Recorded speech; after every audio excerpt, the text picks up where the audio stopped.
오늘 우리에게 주신 하나님 말씀은 갈라디아서 2장 20절 말씀입니다. 갈라디아서 2장 20절 말씀입니다. 한 절이니까 여러분과 함께 읽겠습니다. 시작. 내가 그리스도와 함께 십자가에 못 박혔나니 그런즉 이제는 내가 사는 것이 아니요 오직 내 안에 그리스도께서 사시는 것이라. 이제 내가 육체 가운데 사는 것은 나를 사랑하사 나를 위하여 자기 자신을 버리신 하나님의 아들을 믿는 믿음 안에서 사는 것이라. 이는 살아계신 하나님 말씀입니다. 사랑하는 여러분, 오늘 우리가 함께 읽은 본문 말씀은 바울이 거듭남을 통해 그리스도 안에 있는 자신의 실존, 자신의 존재, 정체성에 대해 언급하는 말씀으로 사도 바울의 신앙의 본질을 가장 깊고도 선명하게 보여주는 말씀입니다. 여러분들도 잘 알고 있는 본문 말씀은 복음 성가로도 많이 불려지기도 하고 또 많은 성도들이 즐겨 암송하는 구절이지만 어쩌면 가장 살아내기 어려운 말씀 가운데 하나이기도 하고 성도인 우리가 반드시 살아내야 할 말씀이기도 합니다. 오늘 사도 바울은 분명하게 선언합니다. 내가 그리스도와 함께 십자가에 못 박혔나니 그런즉 이제는 내가 사는 것이 아니요 오직 내 안에 그리스도께서 사시는 것이라고 말입니다. 본절은 문법상 현재 시제로 쓰여짐으로써 사도 바울의 현재 상태를 나타내고 있습니다. 바울은 거듭나기 전에는 그리스도를 믿지 않았었기에 율법에 대해 죽지 않았었고 오히려 누구보다 율법에 대한 지식에 풍부했고 철저히 율법을 수호했던 사람입니다. 바울은 자기 의와 율법을 지킴으로 유대인들과 바리새인들이 믿는 하나님 앞에 인정을 받고자 하는 율법주의적이고 인본주의적인 삶을 살았습니다. 그러나 그리스도를 믿어 거듭나고 율법에서 해방된 후로는 자신의 자아가 죽고 그리스도께서 자신의 삶의 주인이 되었다고 현재의 상태를 고백하는 것입니다. 이와 같은 바울의 고백을 통해서 오늘 말씀의 주제로 삼은 내가 죽고 예수로 사는 삶은 어떤 삶인지 여러분과 함께 나누고자 합니다. 그래서 첫 번째 메시지는 그리스도와 함께 죽는다는 것은 무엇입니까? 입니다. 바울 사도는 내가 그리스도와 함께 십자가에 못 박혔다고 말합니다. 이 말은 단순한 감정적 표현이 아닙니다. 영적인 선언입니다. 예수님이 십자가에 죽으실 때 자신의 영적 옛사람도 함께 죽었다는 것입니다. 예수님을 핍박했던 과거의 삶에서 지금은 율법으로부터 끊어진 바울의 자신의 개인적인 삶의 변화를 신학적으로 논증하고 있는 말입니다. 실로 유대인 중에 유대인이요 바리새인 중에 바리새인이었던 바울이 예수와 함께 죽었다는 이 고백은 지금까지 살아온 바울 자신의 모든 삶에 대한 전면적인 부정이요 새로운 삶을 향한 전환이라는 엄청난 변화를 선포하는 것입니다. 바울은 이 변화된 삶을 통해 그리스도께서 지셨던 십자가를 지고 고난 가운데도 자기를 부인하는 그리스도를 따르는 제자의 삶, 사도의 길을 걷게 된 것입니다. 본문으로 돌아가서 함께 십자가에 못 박혔나니에 해당하는 헬라어 휘스타우로우는 그리스도의 죽음에 영적으로 동참하였다는 것을 의미합니다. 영적으로 옛사람 바울의 죽음을 말합니다. 여기서 죽음이란 나의 의지와 권리를 주님께 온전히 양도하는 것을 의미합니다. 양도는 한자로 사용할 양자에 건널 도자를 사용해서 넘겨준다는 뜻으로 사전적 의미로는 자신의 재산, 물건, 권리 등을 다른 사람에게 넘겨주는 것을 의미합니다. 영어로는 어사인먼트라고 하는데요. 그러므로 이제는 자신의 삶도 자신의 소유가 아니고 양도받으신 하나님 그리스도의 소유가 되는 것입니다. 그리스도를 믿는다는 것은 내 인생의 주인이 내가 아니라 하나님이라는 사실을 인정하는 것이고 바울 사도는 이것을 선언한 것입니다. 그런데 우리는 바울과 같은 하나님의 청지기임에도 불구하고 신앙생활을 하면서 끊임없이 하나님과 흥정하려고 합니다. 하나님, 이것은 드리겠습니다. 하지만 이것만은 안 됩니다. 주님 뜻대로 살겠습니다. 그런데 결혼 문제만큼은 내 뜻대로 내가 원하는 사람과 하게 해주세요. 주님께 순종하겠습니다. 그런데 자녀 문제는 제가 결정하게 맡겨두세요. 우리는 사업이나 직장, 학업, 가정에서의 많은 문제 앞에 주님의 뜻에 따르겠습니다 라고 기도하지만 실제로는 하나님께서 내 뜻대로 움직이시길 원할 때가 너무나도 많습니다. 사랑하는 여러분, 십자가는 부분적인 양도, partial assignment가 아닙니다. 십자가는 전적인 양도, complete assignment, 항복, 서렌더인 것입니다. 모든 것을 맡겨드리는 것입니다. 넘겨드리는 것입니다. 그럼에도 우리는 그리스도와 함께 죽었다고 말하면서 양도하여 하나님께 맡겼다고 말하면서 사실은 어떤 중요한 영역만큼은 늘 내 뜻, 내 방식, 내 권리, 내 욕심이라는 울타리 안에 가두고 제한합니다. 하나님, 여기까지만입니다. 이것까지만입니다. 라고 말입니다. 그런데 진짜 믿음은 그 영역을, 그 제한이 된 울타리를 허물어서 하나님께 내어드리는 것입니다. 그렇습니다. 내 의지를, 내 자아를, 내 주권을 전적으로 하나님께 넘겨드리는 전적인 양도, complete assignment인 것입니다. 그것이 진정으로 내가 죽는 삶입니다. 그런데 우리는 죽지 못하고 내 의가, 내 자아가, 내 욕심이 불쑥 드러납니다. 살아납니다. 그래서 두 번째 메시지는 왜 우리는 죽지 못합니까? 입니다. 우리는 왜 자꾸 옛사람으로 돌아갑니까? 왜 하나님이 아닌 내가 중심이 되는 삶으로 돌아갑니까? 왜 여전히 자존심에 흔들리고 욕심에 끌려갑니까? 그 이유는 단순합니다. 아직 완전히 죽지 않았기 때문입니다. 영어 속담에 even a worm will turn이란 말이 있습니다. even a worm will turn. 직역하면 벌레조차도 결국은 몸을 돌려 반항한다는 말이고, 의미는 아무리 온순하고 약한 사람이라도 계속 괴롭힘을 당하면 결국 저항하거나 화를 낸다는 뜻입니다. 이 말은 우리 속담에 지렁이도 밟으면 꿈틀한다는 말과 일맥상통합니다. 아무리 보잘것없는 존재도 무시하면 반항하고 반응한다는 것입니다.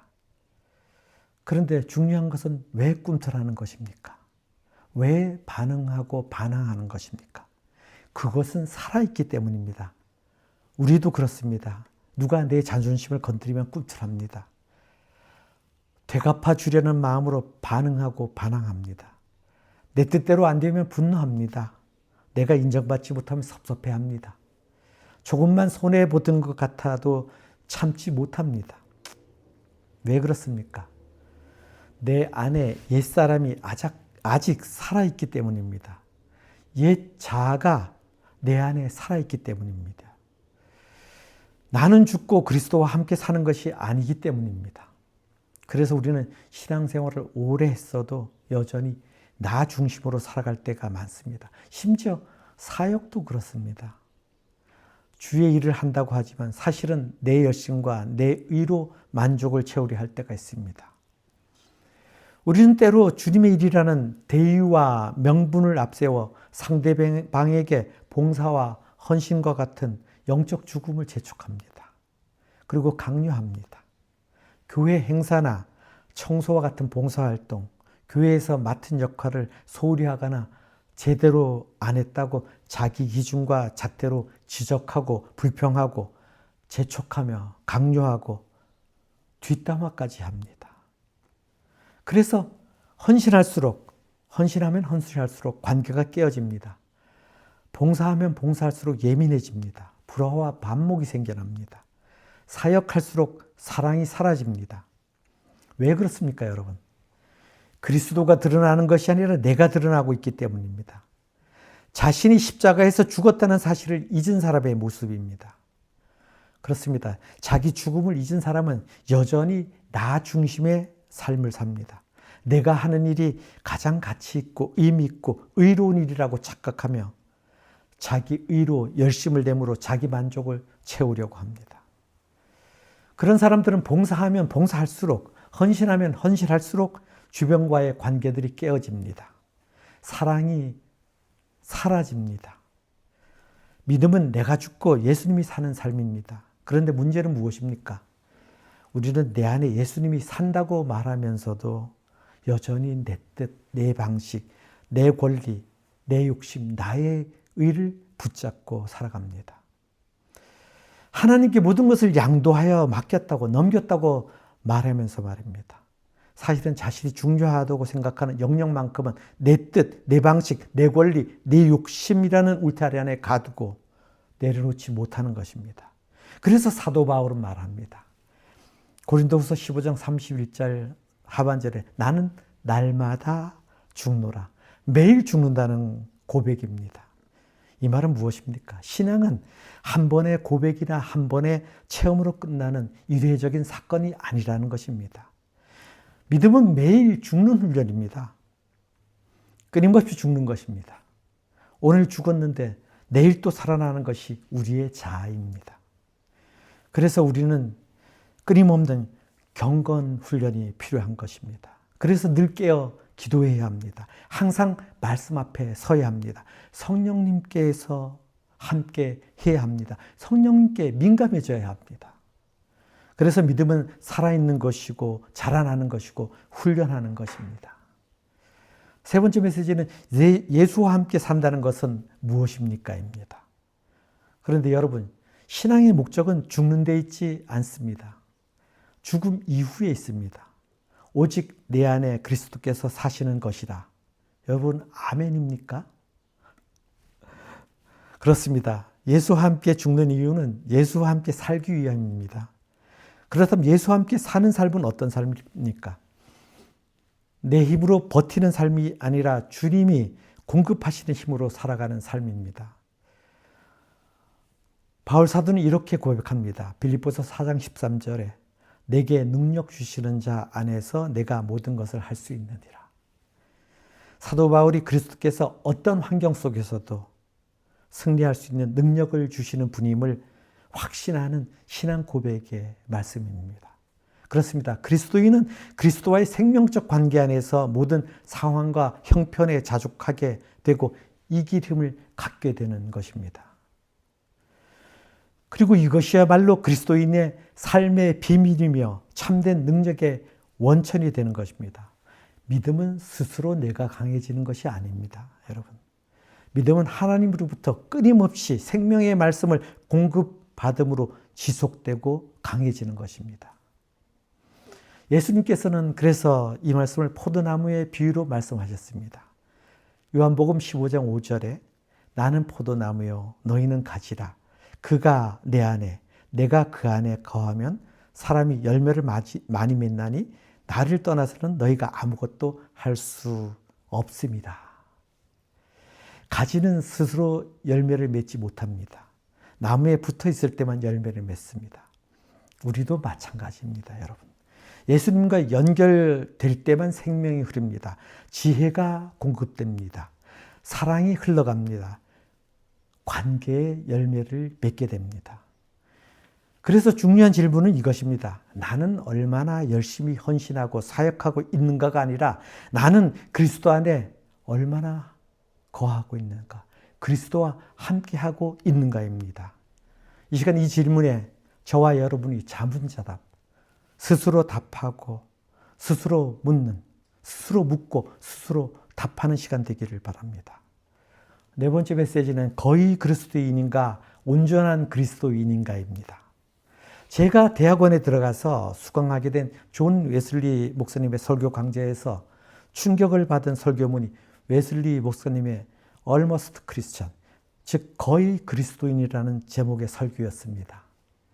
왜냐하면 웨슬리 목사님이 말하는 Almost Christian, 거의 그리스도인은 우리가 생각하는 소위 무늬만 그리스도인, 명목상의 그리스도인, 이름뿐인 그리스도인을 말하는 것이 아닙니다. 웨슬리 목사님이 말하는 거의 그리스도인은 회심 전에 자기 자신을 묘사한 것이라고 밝힙니다. 98% 정도는 괜찮아 보이지만 나머지 2%인 핵심적인 사랑과 믿음이 부족한 상태의 그리스도인을 말합니다. 세상적으로 보면 성자에 가까운 사람을 말합니다. 단 2%만 부족한 사람입니다, 여러분. 예배를 드립니다. 봉사하고 열심히 헌신합니다. 헌금하고 기도합니다. 그런데 마지막 하나를 하나님께 드리지 못합니다. 겉으로는 믿음이 있어 보이지만 하나님께 나의 의지, 주권, 통치권을 양도하지 못한 것입니다.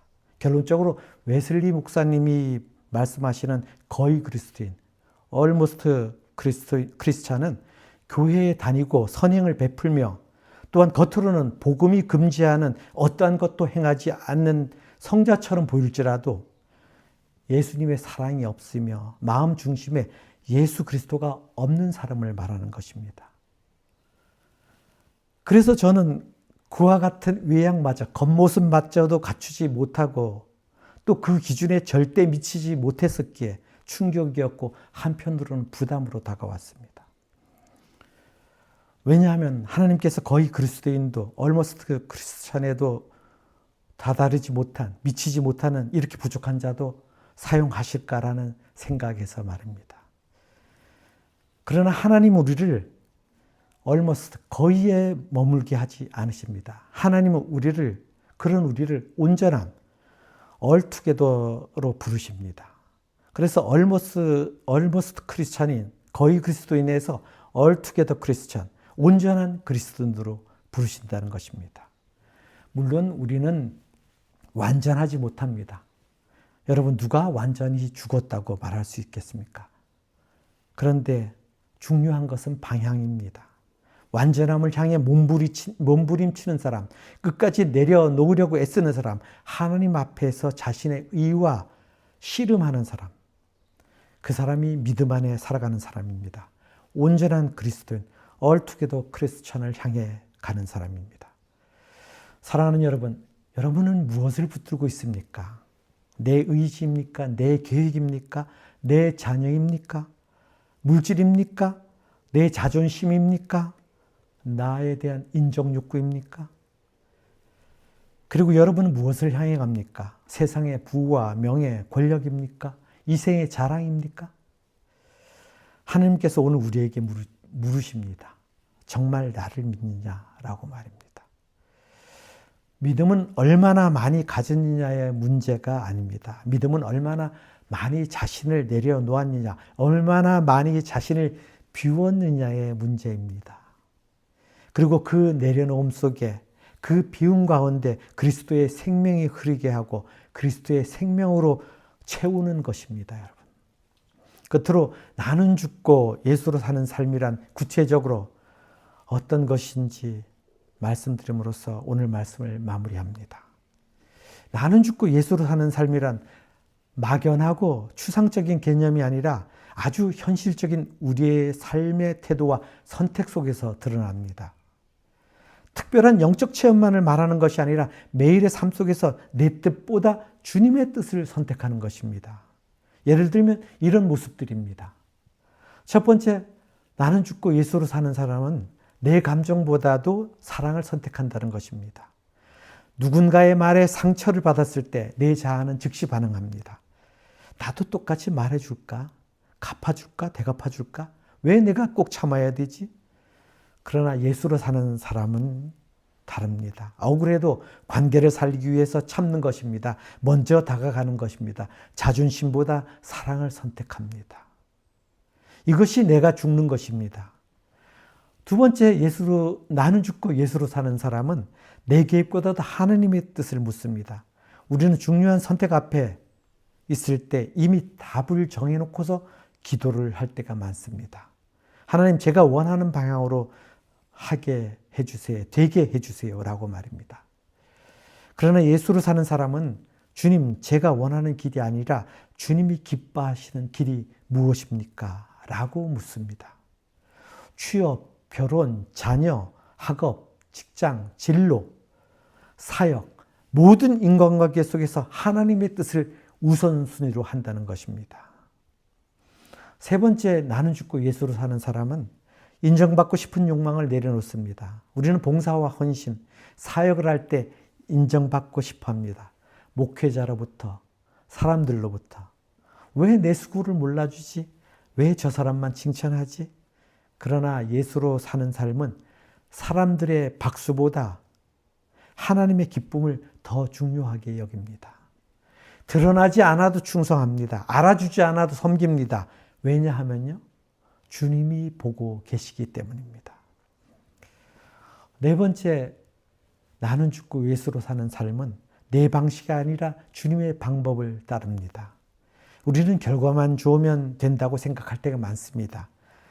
세상은 그런 일이 비일비재합니다.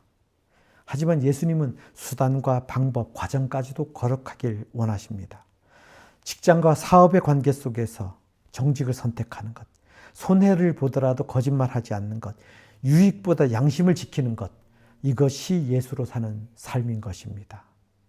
다섯 번째로, 나는 죽고 예수로 사는 삶은 상처를 붙들지 않고 용서합니다. 내 안에 내 안에 있는 옛사람은 상처를 오래 붙듭니다.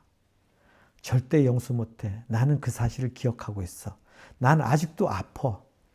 그러나 예수님은 십자가 위에서도 용서하셨습니다.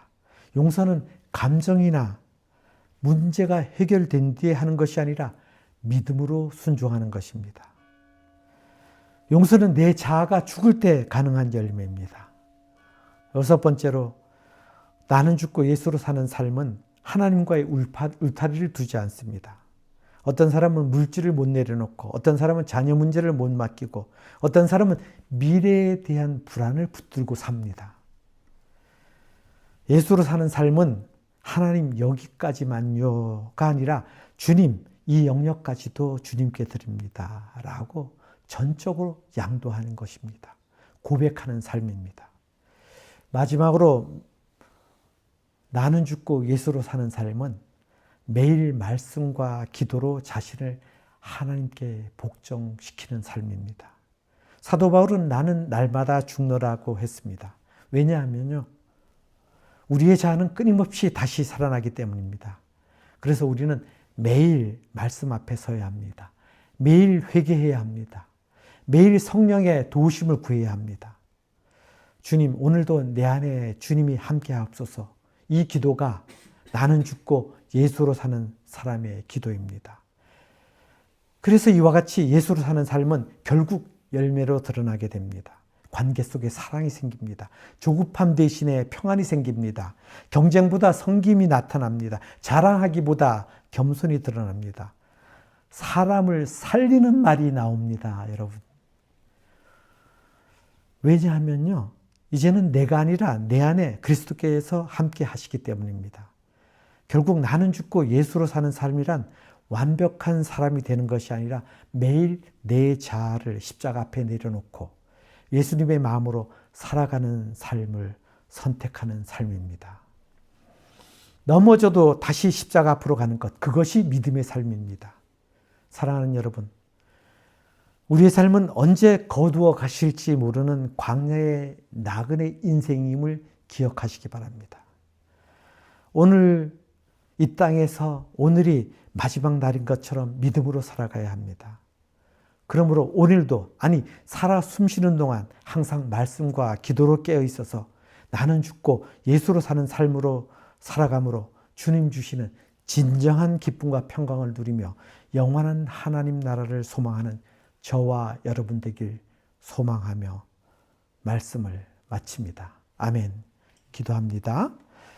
주님, 우리는 예수와 함께 죽었다고 말하지만 여전히 살아 움직이는 자아를 봅니다. 우리 안에 여전히 내려놓지 못하는 영역들이 있습니다. 주님, 오늘도 우리를 십자가 앞으로 이끌어 주옵소서. 우리의 뜻과 권리와 욕심을 주님께 양도하게 하시고 오직 우리 안에 그리스도만 드러나는 삶을 살게 하옵소서. 믿음으로 사는 것이 쉽지 않지만 그 길이 생명의 길임을 알게 하시고 오늘이 마지막 날인 것처럼 사랑과 섬김의 믿음으로 살아가게 하시고 날마다 죽고 날마다 주와 함께 살아가는 나는 죽고 예수로 사는 삶의 은혜를 허락하여 주시옵소서.